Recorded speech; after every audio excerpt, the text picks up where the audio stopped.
දැන් ඔයාට මේ තියෙන්නේ පුතා මේ chat GPT කියන ප්‍රෝග්‍රෑම් එක. ඔයා යම්කිසි බ්‍රවුසර් එකක් ඕපන් කරගෙන හරි යම් බ්‍රවුසර් එකක් මෙහෙම ඕපන් කරගෙන ඒක ටයිප් කරන්න පුතා මෙහෙම chat GPT කියලා නිකන්. ඔම chat GPT කියලා ටයිප් කරන්නකෝ. මොකද ඔයාගේ ෆෝන් එකේ උනත් මේ වැඩේ කරන්න පුළුවන්. ඒත් මේ වගේ ලිස්ට් එකක් එනවා. ඒකෙන් ඔයාලට කරන්න තියෙන්නේ මේ introducing chat GPT මේ open AI කියලා එකක් තියෙනවා. ඒකට යන්න වෙන කොටවත් යන්න එපා. ඒකට යන්න හරිද? ඊට පස්සේ ඒකේ නෝ මෙන්න මේ වගේ විස්තරයක් ඕන නිකන් ඉන්න ගමන් මේවා කියව ගන්න. හරි. ඊට පස්සේ මෙතන තියෙනවා try chat GPT කියලා එකක්. ඒක ඔබන්න. හරි. එතකොට මේක අලුතෙන් එකක් ඔබන්න පාරණ එක ඕනනම් වයින් කරලා දාන්න. මුලින්ම අහනවා මේක අපි login වෙන්න ඕන, sign up වෙන්නත් පුළුවන්, login වෙන්නත් පුළුවන්. ඉතින් බොහොම පහසුවෙන් මේක login වෙන්න පුළුවන් වගේ Google account එක හරහා ඔයාලට පුළුවන් මෙතන මෙතන මේ පල්ලෙහා දෙන පුතා Google with continue with Google කියලා එකක්. ඒතර මගේ මේ දැන්ට මේ තියෙන්නේ මගේ Google මගේ email එක login account එක දැන් මේක මම register කරලා තියෙනවා මගේ browser එකේ. ඔයාගේ phone එකෙන් මේක කරන්න පුළුවන් බොහොම පහසුවෙන්. මේ තියෙන මගේ account එක මම ඒක select කරලා දුන්නාට පස්සේ මෙයා automatically login වෙනවා chat GPT එකත් එක්ක. දැන් තියෙන්නේ මේ වගේ තමයි ඔය chat GPT එක අපිට පෙන්눔 කරන්නේ. හරි. එතකොට දැන් අපි ඔයාලගේ සිලබස් එකේ නිකන් අපි මෙ ගහමු what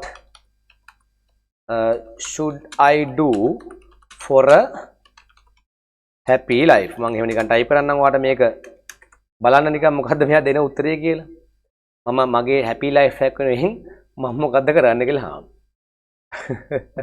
දැන් බලමු මෙයා මොකද්ද මට කියන්නේ කියලා හරි ලොකු උත්තරයක් දෙනවා මෙයා මේ මගේ මට happy life එකක් ගත කරන්න මම මොකද්ද කරන්න ඕන හරිද බලමු මෙයා මොනවද දෙන්නේ කියලා මේ පට්ට තොගයක් ලියනවා දැක්ක හරි විකාරයිනේ දැන් මට happy life එකක් ගත කරන්න මම AI එකෙන් උපදෙස් ගන්නවා ඉල්ලජ්ජයි නේද හරි බලන්නකෝ මම there is no one size fits to all answer to this question එයාන ලස්සන කතාවක් කියනවා කිසිම උත්තරයක් ਸਰව සම්පූර්ණ නෑලු one size fit වෙන්නේ නෑලු කිසිම උත්තරයක් මේක වගේ question එකට as happiness is a subject to experience දැක්කද ඒක විෂයානුකූල අත්දැකීමක්ලු යාළුවා කියනවා දැක්කද විෂයානුකූල අත්දැකීමක් that varies from person to person පුද්ගලයාගෙන් පුද්ගලයාට වෙනස් වෙන දෙයක් තමයිලු මේ happiness කියලා කියන්නේ මිලජ්ජයිනේ හරි however here are some general tips that can help you achieve a happier life ඒ කියන්නේ මේ සාමාන්‍ය පොදු කරුණු කාරණා කීපයක් මම දෙන්නල්ලු වාට සතුරු ජීවිතයක් ගත කරන්න බලමු පළවෙනි එක මොකද්ද කියලා cultivate positive relationship ඒ කියන්නේ නිතරම ධනාත්මක සිතුවිලි තියෙන මිනිස්සුන් ඇසුරු කරන්න කියලා තමයි කියන්නේ හරි surround yourself with people who uplift you and make you feel good නිතරම ඔයා ආශ්‍රය කරන්නලු ඔයා ගැන හොඳ කියන කට්ටිය ඔයාව නිතරම උඩින් තියෙන කට්ටිය හරිද එහෙම කට්ටියව ආශ්‍රය කරන්නලු එයා කියනවා හරිද දැන් ඇත්තටම ඔයා කල්පනා කරලා බලන්නකෝ දරුවෝ ඔයා කැමතිද ඔයාට නිතරම බයින කෙනෙක්ව ආශ්‍රය කරන්න ඔයාව නිකම පහතර දාලා කතා කරන කෙනෙක්ව ආශ්‍රය කරනවා කැමතිද නැහැනේ මම එයත් එක දන්නවා හරි supportive relationship with family ඒ කියන්නේ ඔයාට support එකක් වෙන්න ඕන ඔයා කරන වැඩ වලට ලොකු support එකක් දෙන්න family එකක් තියෙන්න ඕන friends and loved ones ඒකවල එහෙම කියනවා මේක වා එහෙම ඔයාගේ වටේ ඉන්න කට්ටිය එහෙමද කියලා කල්පනා කරලා බලන්න හරි දෙවෙනි එක බලමු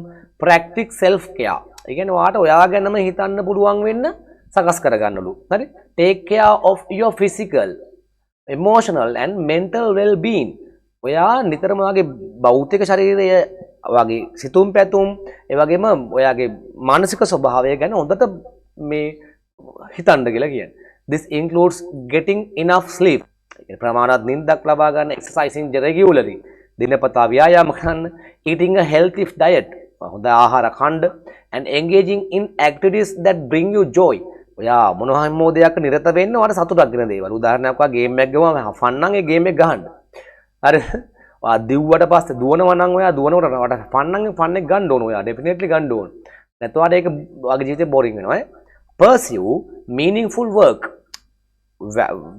කියන්නේ අර්ථයක් රහිත අරමුණක් පස්සේ යන්න කියලා කියන්නේ හරි engage in work or activities that you find fulfilling and meaningful මොනියම් හෝ දෙයක නිරත වෙන්න මොනියම් හෝ කාර්යයක් කරන්න ඔයාට ඔයාගේ මේ ජීවිතේ අර්ථයක් දෙන දේවල් මේ මම මේ AI එකක් මට කියන කතාව හරිද this can give you a sense of purpose and contribute to your overall happiness මේක ඔයාට ඔයාගේ අරමුණු යන්න සහ ඔයාගේ ඕවරෝල් සමස්තයක් විදිහට හැපිනස් එක මේක දායකත්වය දක්වනවා කියලා කියනවා. ප්‍රැක්ටිස් ග්‍රැටිටියුඩ්. අන්න පුතා කෘතගුණ කියන එක. ග්‍රැටිටියුඩ් කියන්නේ කෘතගුණ කියන එක ප්‍රැක්ටිස් කරන්න. ඒක ඩෙෆිනිට්ලි කරන්න ඕන ඔයයිමයි දෙගොල්ලොම. ඒ කියන්නේ අනිවාර්යෙන් ඔයාලට උදව් කරපු කට්ටියට ඔයා කෘතගුණ සලකන්න ඕන. කෙලෙහි ගුණ කියලා කියන්නේ ඒවා. හරි focus on what you have and express gratitude for the good things in your life. දැකද? ඒ කියන්නේ මෙහෙමයි. ඔයා ගාව දැන්ටමත් තියෙන දේවල් ගැන ඔයා සතුටු වෙන්න. ඒ වගේම ඔයාට මෙතනට එන්න ඔයාගාව තිබිච්ච දේවල් තිබිච්ච පුද්ගලයෝ ඒ හැම දේ ගැනම කෘතගුණ සලකන්න. ඒතර මේක ඔයා කියවන්න. හොඳ ගැන කියන්න. හොඳ ගැන කියන්න. This can help you appreciate the present moment and foster positive emotions. ධනාත්මක සිතුවිලි කියන එක පුතා මාර වැදගත්. හරිද? ඒ කියන්නේ ඒක දැන් ඔයා වැඩ කරගෙන යනකොට හිතන්නකො දරුවෝ ඔයා වැඩ කරන් යනකොට ඔයාට කවුරු හරි කියනවා ඔයා කැතයි කියලා. ඔයාට මොකද හිතෙන්නේ එකපාරට ඔයා කැතයි කිව්වම? දැන් මම වැඩ කරන් යද්දි එකපාරට දැන් වර්තමාන සිටුේෂන් එකත් එක්ක මට එකපාරට කවුරු හරි කිව්වොත් උඹ මාර කැතයි බං උඹ මෙලෝ රහක් නෑ බං උඹ මොනවද බං කරන්නේ කියලා මම උග දිහා බලලා පොඩි නිකන් අර කේ හිනාවක් දාලා ගල මම මගේ වැඩ කරන් යනවා. හරිද? දැන් ඒක මට ගාණක් නෑ. හැබැයි ඔයාලගේ වයස අවුරුදු ඔයාලගේ වයස කියන්නේ දැන් අවුරුදු දෙකක විතර කලින්. හරිද? ඒ වයසේ වගේදී මට ඔක කවුරු හරි කිව්වනම් පුතා මට මාර අප්සෙට් කරනවා. දැන් මම දැන් වැඩක් කර කර යනවා. කෙනෙක් එකපාරට ඇවිල්ලා කියන යාළුවෙක් හරි කෙනෙක් ඇවිල්ලා කියන මොනවද ඔය කරන්නේ? ඔය ඊයා ඔය වැඩේ ඕම කරනවද මේ සිංහේ මට එකපාරට අප්සෙට් යනවා. මම ලියලා ඉන්න අකුරු කැතයි ඊයා. එහෙම කිව්වම අප්සෙට් යනවා. හරිද? පැහැදිලි කතාව. දැන් එහෙම මිනිස්සු එහෙම කියලා. ඒ කියන්නේ මගේ ජීවිතේ මට හොඳක් කියපු මිනිස්සු බොහොම ටිකයි ඉන්නේ. හරි? අනිත් කට්ටිය කියපු හැමදේම කිව්වේ නරක දේවල්. ඒ කියන්නේ මාව පහතට දැල්ලා. හරිද? පස්සේ මම try කරා පුතා මේ මම ගණන් ගත්තේ නෑ බර මොන්න බර අපි නිකන් ඔය අපේ භාෂාවෙන් කියන්නේ ඒක වර තේරෙනවනේ කොළු භාෂාව ඒකෙන් මම කියලාම හිතෙන් හරි කියන්න ගියේ නෑ මුණට හිතෙන් කියලා ඒක මම ප්‍රැක්ටිස් කරා කාලයක් ප්‍රැක්ටිස් කරනකොට මට තේරුණා ඒ කවුරු කොහොම ඇවිල්ලා මොනවා කිව්වත් මම හිතන විදිහෙන් තමයි මේ හැමදේම තීරණය වෙන්නේ කියලා එදා ඉඳන් මම අද වෙනකන් ඔය මොනවා කිව්වත් මම ගණන් ගන්නෑ මම මගේ ගමන යනවා මට මාව හොඳයි එච්චරයි හරිද අපි බලමු මේක next මොකද්ද කියන්නේ keep learning and growing දිගටම වර්ධනය වෙන්න challenge yourself things අලුත් දේවල් ඉගෙන ගන්න ඔයාටම challenge කරගන්න අභියෝග දෙන්න හරිද develop new skills අලුත් හැකියාවන් අලුත් දේවල් ඉගෙන ගන්න and pursue your interest ඔයාගේ ආසාව පස්සේ දුවන්න this can help you feel engaged and fulfilled in life remember happiness is a journey not a destination දැන් බලන්නකො නේද මේ එකක් කියලා කියන්නේ අතර මෙයා දන්නේ මෙයාටත් පුතා කවුරු හරි කෙනෙක් කලින් කියපු දෙයක් නේ පුතා මේගොල්ලෝ අපිට මේ කියන්නේ හරි ඒතර remember happiness is a journey සතුට කියන්නේ ගමනක් ඒක ගමනක් හරිද not a destination ගමනාන්තයක් නොවේ හරි it requires consistent effort and self-awareness to cultivate and maintain. It requires consistency කියන්නේ පුතා අඛණ්ඩතාවය. එකම දේ වෙනස් විදිහකට හැමදාම හෝ දවසක් හැර හෝ එක දිගට කාලයක් කරනවා නම් අපි කියන එකට consistency කියලා. ඒක මතක තියාගන්න ඔයාට ඕනම දෙයක් ජයග්‍රහණය කරන්න ඕන නම් ඒ දේ කාලයක් තිස්සේ කරන්න. ඒක හැමදාම කරන්න කියලා නීතියක් නැහැ. දවසක් හරි කමන්නේ කරන්න.